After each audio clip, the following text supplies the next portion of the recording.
Notre invitée est Madame Dado Nora Noviekou. Elle est la coordinatrice nationale de WANEPT Togo, avec elle nous allons parler de comment on finit avec les violences faites aux femmes. Madame Dado Nora Noviekou, bonsoir. Bonsoir. Vous allez bien? Bien, ça va. Alors, nous remarquons de plus en plus de recrudescence des cas de violence conjugale. Qu'entendez-vous par violence conjugale? Merci. Alors, violence conjugale, disons que c'est toute forme de violence qu'exerce l'un des conjoints sur l'autre conjoint et qui généralement est différent de tout ce qu'on peut avoir comme dispute, querelle, temporelle. Et ces genres de violences, généralement, ça peut être sous diverses formes, genre violence sexuelle, physique, psychologique, mais c'est que c'est l'un des conjoints qui les exerce sur l'autre dans une posture de domination ou de faire mal à l'autre, pour plusieurs raisons. Et donc, vraiment, il faudrait les différencier de tout ce qui est des petites disputes de tous les jours. Voilà. Alors, quelles seront vous les origines de ces violences? Les origines de ces violences. Alors, c'est assez vaste. Vous êtes bien placé pour pouvoir en parler. C'est assez vaste comme champ. C'est quand même assez vaste comme champ. Mais disons qu'en termes d'origine de ces violences, d'abord, je pense que la première des choses qu'on peut dire, c'est la question de l'éducation. Dans l'éducation, comment le petit garçon ou la petite fille est éduquée pour considérer demain l'homme ou la femme. Si dans la tête du petit garçon, déjà, la femme est une chose, quand il sera grand, c'est facile de la chosifier. Si dans la tête de la petite fille, elle est une chose, c'est facile qu'elle se laisse chosifier. Mais il faut aussi reconnaître, quand nous parlons de violence conjugale, c'est pas seulement à l'endroit des femmes. Il y a aussi des violences conjugales à l'endroit des hommes. Et donc, on a des femmes aussi qui exercent des violences sur leur mari, leur époux, pour plusieurs raisons. Et dans tous les cas... Ça ne pilule pas trop. Est-ce qu'on peut savoir, puisque les statistiques ne sont pas là, et généralement, ce n'est pas aussi des cas qui sont, je dirais, déclarés. Ouais. Donc, on ne sait pas vraiment si c'est en forte proportion ou pas, mais à écouter, en tout cas, un peu les gens, on peut quand même se dire que beaucoup d'hommes subissent des violences verbales, surtout de la part des épouses. Des fois, c'est des violences aussi psychologiques de la part des épouses. Et donc, maintenant, comment chacun gère ça, c'est un autre sujet. Mais que ce soit la femme ou l'homme, je pense que les deux subissent à un moment donné des violences dans le couple venant de la part de l'autre partenaire. Alors, quelles peuvent être les conséquences sur le couple, les enfants et la famille? Peut-être avant d'aborder la question des conséquences, il faut aussi peut-être préciser qu'au niveau des causes, c'est pas seulement, j'ai juste abordé un aspect, la question de l'éducation, mais il y a aussi dans le concret, dans le quotidien, les questions tout simplement de difficultés à subvenir aux besoins de la famille ou des questions financières, qui fait que pour rien du tout, les deux peuvent tout à l'heure se prendre la tête et puis commencer à se jeter des mots. Et puis des mots, voilà, c'est les mecs qui s'en suivent et puis ça va à autre chose. Des fois, c'est juste des questions de suspicion. On soupçonne que le mari a des maîtresses, on soupçonne que la femme a. Donc, des fois aussi, les questions de suspicion, donc l'absence de confiance en l'autre, peut aussi amener parfois à ces genres de violences-là, qui parfois peuvent être involontaires comme volontaires. Donc, il y a plusieurs formes. Des fois, c'est juste parce qu'on ne s'est pas compris. Hein, il y a eu un mot de trop. Donc, c'est vite fait d'aller à la violence ou tout simplement, à un moment donné, quelqu'un veut dominer l'autre, veut l'assujettir, veut lui montrer qu'en fait que c'est lui qui commande. Et comme je l'ai dit, ça peut être du côté de la femme comme de l'homme. On a des cas où il y a des messieurs qui n'ont pas cette capacité-là de vraiment s'épanouir dans leur foyer parce qu'elles ont des femmes difficiles, compliquées. De l'autre côté aussi, on a des femmes qui n'arrivent pas à s'épanouir dans leur foyer parce qu'ils ont des messieurs difficiles, compliqués. Voilà. Alors maintenant, et les conséquences? Les conséquences, elles sont multiples. Les conséquences, d'abord, c'est sur les deux personnes et surtout sur la personne qui subit la violence. Ça peut être des conséquences légères, des conséquences graves. C'est-à-dire, quand je dis des conséquences légères, des conséquences graves, c'est que ça peut partir à d'abord cette souffrance-là, souffrance émotionnelle, de subir une violence conjugale, que ce soit physique, verbale, psychologique ou sexuelle. Déjà, il y a une souffrance qui est là pour la personne qui subit cette violence. Ensuite, de la violence, de la souffrance, on peut même aller jusqu'à, je dirais, la dépression. Ouais. On a des cas où la charge de la violence amène à une dépression.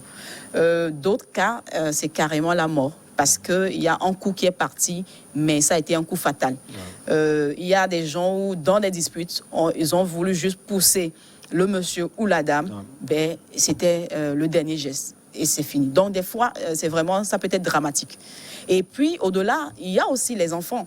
Quand il y a trop de violence dans le foyer, c'est clair, les enfants seront à mal, leur éducation sera touchée, leur personnalité sera touchée, et puis c'est la société qui perd parce que vous envoyez comme ça dans la société des personnes qui ne sont pas psychologiquement équilibrées, qui ont une manière déformée de ce qu'on appelle ménage-foyer, qui ont peur même de se dire, de s'engager dans un foyer juste parce que dans leur maison, ils n'ont vu que de toute leur vie, papa et maman se battent, se quereller.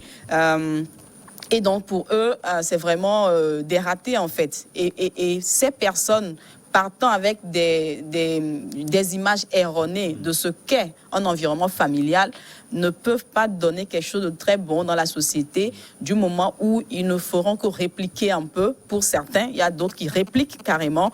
Il y a d'autres carrément qui fuient cet environnement familial-là parce qu'ils se disent il peut y avoir rien de bon dans un environnement familial. Alors que en foyer, c'est ce lieu-là par excellence où normalement on est censé se sentir épanoui, puisqu'à la base, il y a eu deux personnes qui se sont dit oui pour la vie, et donc a priori oui, on doit s'épanouir là-dedans, et les enfants oui, ils doivent s'épanouir pour que demain on ait dans notre société des gens qui soient plus à l'aise pour interagir. Alors, comment comprendre aujourd'hui, enfin pas comment, mais c'est pour cela qu'aujourd'hui on voit dans la société des adultes qui sont là, mais qui émotionnellement ils sont pas là. Et on voit l'interaction qu'ils ont avec les autres, ils sont aigris, ils sont juste parce que à la maison c'est très compliqué. Donc, pour résumer, le mal-être dans le foyer, dans le couple, peut affecter votre rendement et c'est la société qui paie. Alors, quand on voit les conséquences aussi néfastes, Madame Noviekou, comment on peut faire pour éviter ces violences?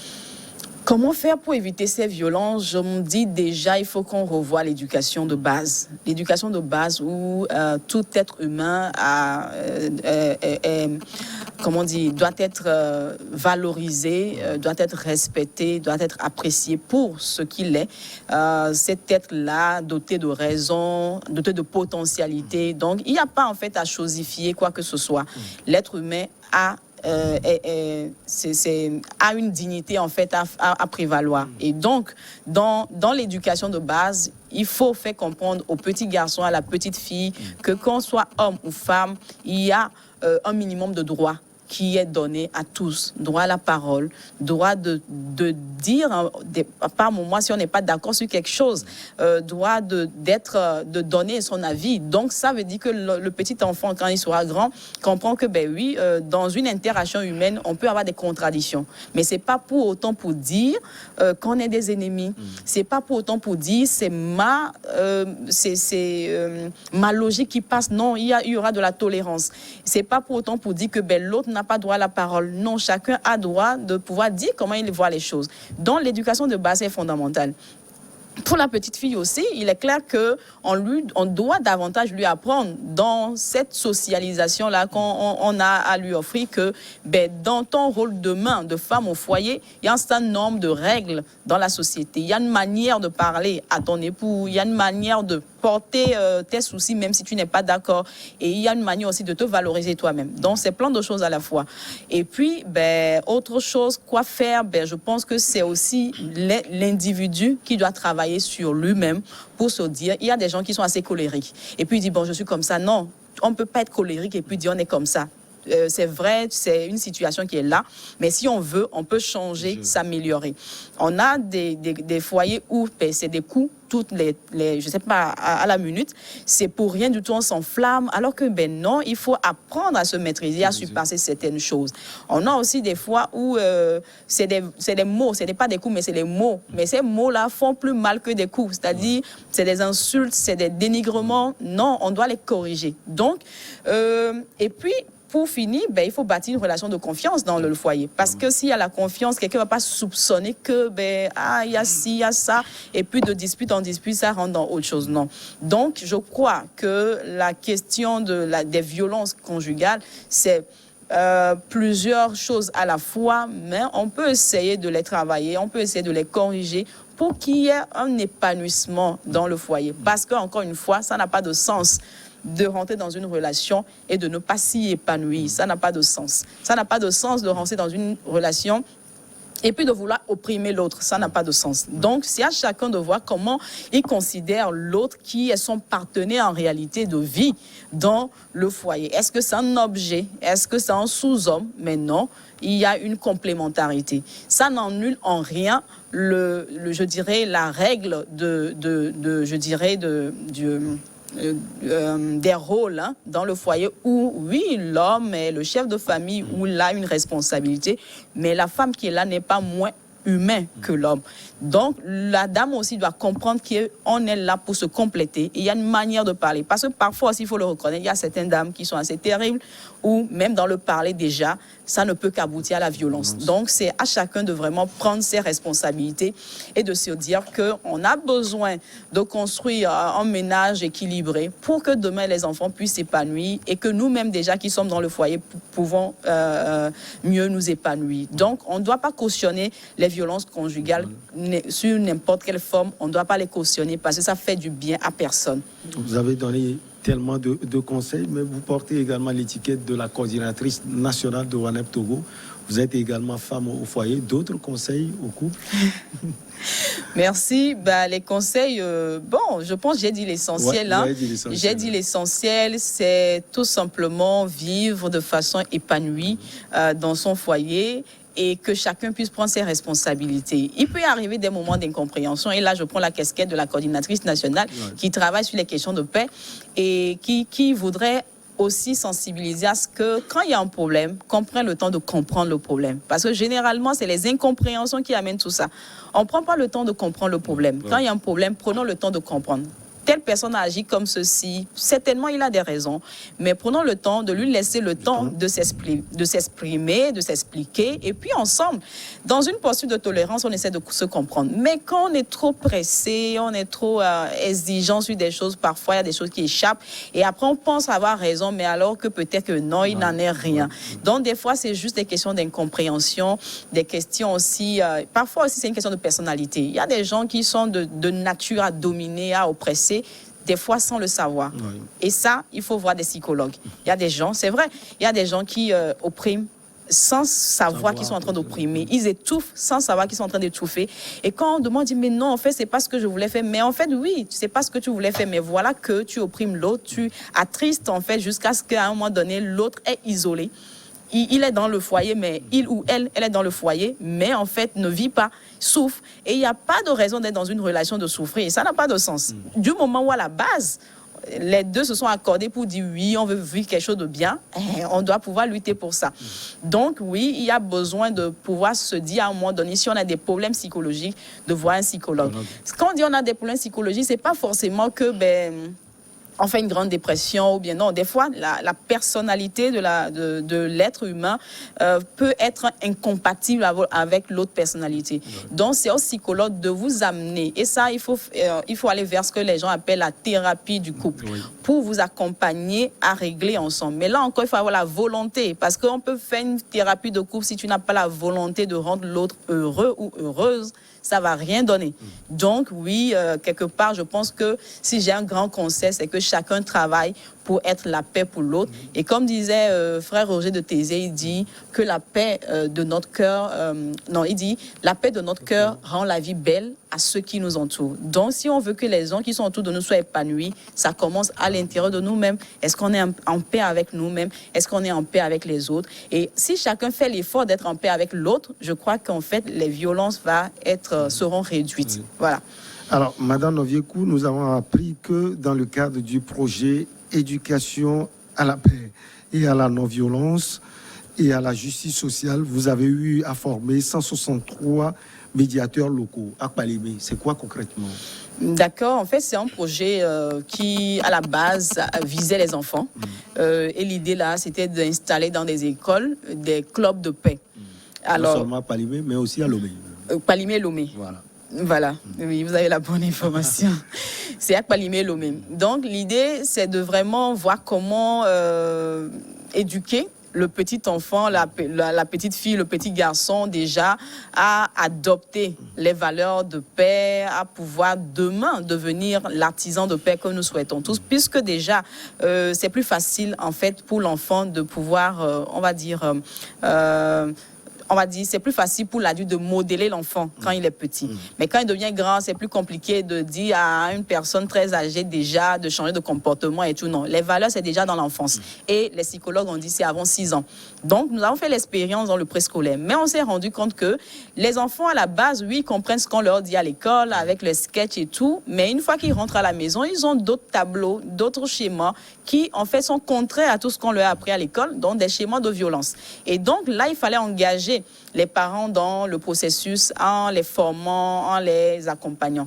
Et c'est là qu'on s'est rendu compte qu'en fait, les ateliers seuls ne pouvaient pas suffire. Il fallait détacher des personnes qui soient là pour certaines familles où vraiment la relation est compliquée, pour accompagner ces ménages-là de façon plus proche. Donc, on a fait en fait une action de proximité en formant ces médiateurs communautaires qui ont été outillés sur ce que c'est que la médiation, la médiation qui, en fait, cet outil-là qui veut que vous aidez 2 personnes à trouver solution. Et donc, ces personnes ont été formées, ils sont de différents profils, des leaders religieux, des éducatrices, des directeurs d'école, ils sont de différents profils. Et ces médiateurs locaux, une fois formés, ils ont été mis en binôme et ont reçu, en fait, ont vu s'affecter des ménages. Donc, on a affecté des ménages à ces médiateurs-là et médiatrices qui ont fait un travail d'accompagnement de proximité pour aller voir au niveau des familles comment les choses vont, qu'est-ce qu'on peut faire, est-ce qu'il y a un problème. Ils ont fait ça sur une période donnée. Donc, l'idée, c'est de mettre dans des communautés des personnes ressources outillées, parce que parfois, vous allez chercher quelqu'un pour régler un problème, il va vous empirer le problème. Oui. Donc, mettre des gens outillés qui peuvent, à des temps clés de crise, peut-être dans le foyer, apporter les bons mots, c'est-à-dire les bons messages, vous aider à trouver la solution, puisque la médiation aide en fait les parties en conflit à trouver la solution. Donc voilà un peu ce que nous avons fait. Et puis ça a été une très belle expérience. Parce que comment ça se passe? On prend rendez-vous avec la famille. Les médiateurs prennent rendez-vous avec la famille. Et puis d'abord il y a les données de référence. On va d'abord à la base. Comment ça se passe? Est-ce qu'il y a des conflits? Est-ce que c'est habituel? C'est quoi la fréquence? On a ça. Est-ce qu'il y a un problème là, sur lequel vous voulez qu'on vous aide? On collecte. Et après, il repasse. Et il donne des conseils. Il y a des moments, c'est un peu sous forme de petites causeries. Oui. Et après, on revient faire des suivis. Est-ce que ça va et tout. Donc, on prend comment on dit ça, le couple en individuel et des fois ensemble. C'est-à-dire, on prend le monsieur à part, la femme à part et des fois, on les prend ensemble pour échanger. Et comme je l'ai dit, les médiateurs vont toujours en binôme. Ils ne vont pas seuls.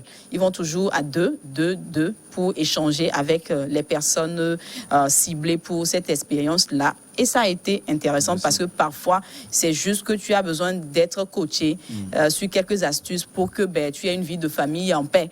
Des fois, les choses ne sont pas aussi compliquées que ça. Mais parce que tu ne sais pas comment t'y prendre, tu peux tout à l'heure virer à autre chose. Donc, voilà un peu comment ça s'est passé.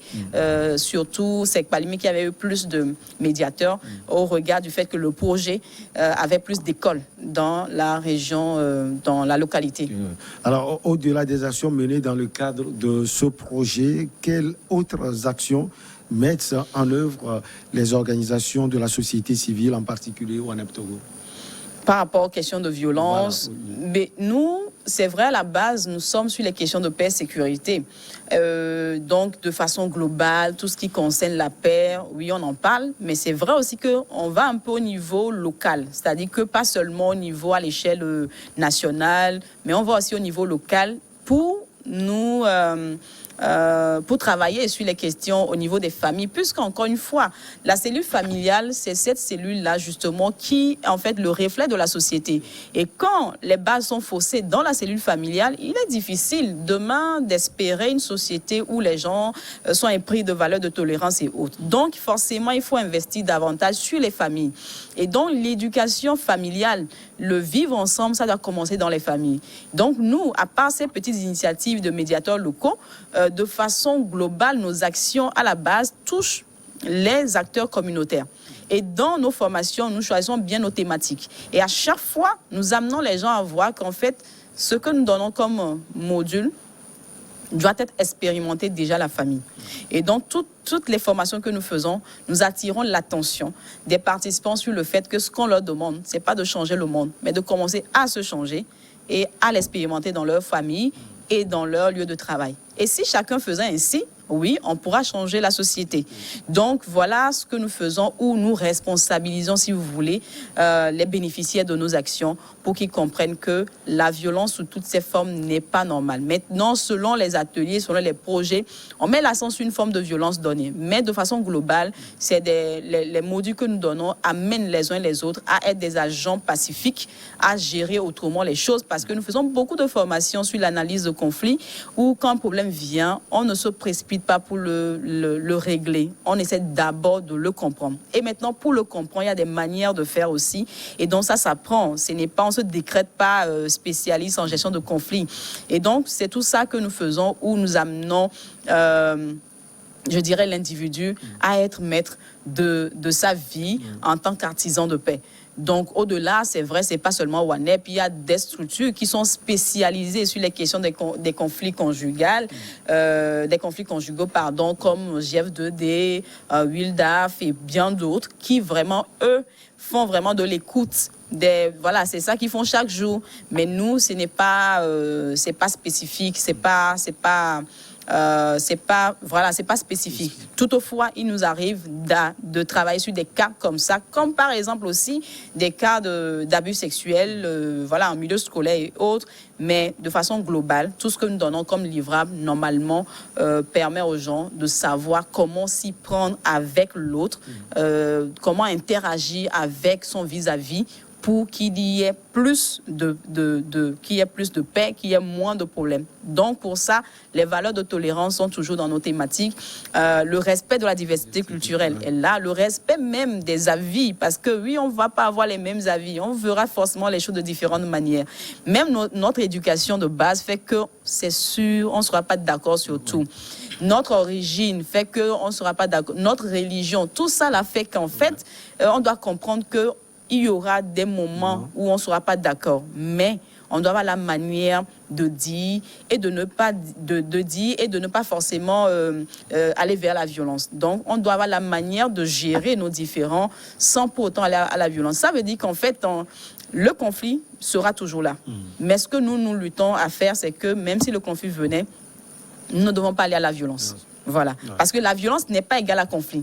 On peut avoir un conflit sans violence, mais on ne peut pas avoir violence sans conflit. Je ne sais pas si vous voyez un peu. Oui. Donc, il est important de faire comprendre aux gens que le conflit, on ne peut pas dire qu'on va vivre dans un monde sans conflit. Ce n'est pas possible. Il y aura toujours un conflit. Mais on peut avoir conflit sans avoir de la violence. Ça dépend de comment nous avons géré ce conflit-là. Donc, voilà un peu comment ça marche de notre côté. Nous sommes au terme de l'entretien. Vous avez peut-être un dernier mot? Oui, pour ne pas dire des derniers mots, je dirais que c'est un thème assez grand, c'est vaste et c'est clair, on a essayé juste d'aborder quelques aspects. Et nous disons les violences conjugales. Et l'idée, c'est justement dire que le lieu ou le ménage ou le foyer doit être un lieu de paix pour que demain, les enfants puissent en profiter, mais aussi que les parents puissent en profiter. Ça n'a pas de sens de s'engager dans une relation et que à chaque fois c'est l'oppression, c'est les disputes, c'est les blessures. Ça n'a pas de sens. Et s'il y a des gens qui de nature sont violents, il ne faut pas non plus qu'ils disent qu'ils vont se complaire dedans. Non, il faut chercher de l'aide à ce qu'on vous aide à devenir des personnes douces. En fait, des fois les gens pensent que parce qu'ils sont douces, qu'ils sont pas respectés. Ben non, le respect ne se décrète pas. Ça s'imprime tout simplement. Même vous êtes une personne douce, on vous respectera. Ça dépend de comment vous interagissez avec les autres. Donc, il est important pour les femmes et les hommes qui sont dans un foyer de se dire qu'on aura des différends. Mais on n'est pas obligé d'aller à la violence. Voilà. Merci beaucoup à vous, Madame Dado Nora Novieku. Vous êtes la coordinatrice nationale de WANEP Togo. Ça a été un plaisir de vous avoir sur ce plateau. La pause, elle s'impose pour le journal et on revient après pour Regard Croisé.